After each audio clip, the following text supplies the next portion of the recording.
দীঘা জগন্নাথ মন্দিরের অবৈধ ও অনৈতিকভাবে নিরাপত্তারক্ষী নিয়োগ স্থানীয় যুবকদের নিয়োগের দাবিতে রামনগর এক ব্লক তৃণমূল কংগ্রেস মিছিল ও দীঘা থানা গণডেপুটেশন দিলেন।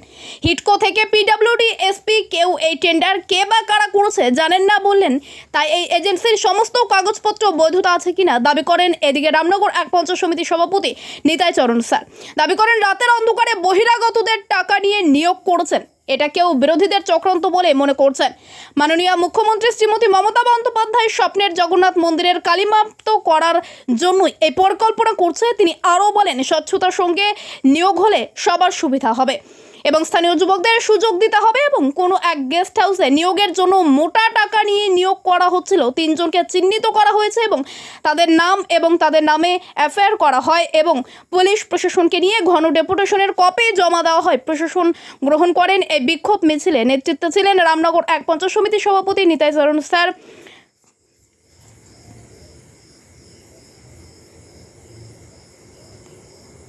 পার্থ জানা আইএনটিসি সভাপতি, রামনগর 1 নম্বর ব্লক তৃণমূল কংগ্রেস সভাপতি উত্তম দাস ও অন্যান্য নেতৃত্ব উপস্থিত ছিলেন।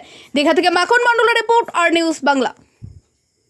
রামনগর 1 নম্বর ব্লক তৃণমূল কংগ্রেস এবং রামনগর 1 নম্বর ব্লক আইএনটিসির পক্ষ থেকে আমরা গতকাল কিছু দাবি সনদ আমরা এখানে পেশ করেছিলাম এবং আজকে আমরা সময় নিচ্ছিলাম বিকেল 5টার সময় আমরা কিছু দাবি সনদ পেশ করব এবং কপি আমরা করেছিলাম superintendent of police officer, additional SP rural, SDPO, CI, DSP, DNT এবং 3টি থানার ওসিকে আমরা কপি দিয়েছিলাম। আজকে আমাদের মূলত দাবি ছিল একটা, আজকে জগন্নাথ ধাম বাংলার মুখ্যমন্ত্রী শ্রীমতী মমতা বন্দ্যোপাধ্যায় আজকে ভারতবর্ষে কেন সারা বিশ্বের সমাদৃত হয়েছে, সেই জগন্নাথ ধামে একটি এজেন্সি এনআইএস, এই এজেন্সিটি কোনো অজুহাতে কোন ব্যাপারে তিনি দায়িত্ব পেলেন এবং রাতের অন্ধকারে সিকিউরিটির নামে কিছু বিজেপির দালালকে লাগিয়ে তারা কিন্তু অর্থ সংগ্রহ করে লক্ষ লক্ষ টাকা অর্থ সংগ্রহ করে গোপনে চেষ্টা করছে রাতের অন্ধকারে ঢুকিয়ে দেওয়ার জন্য।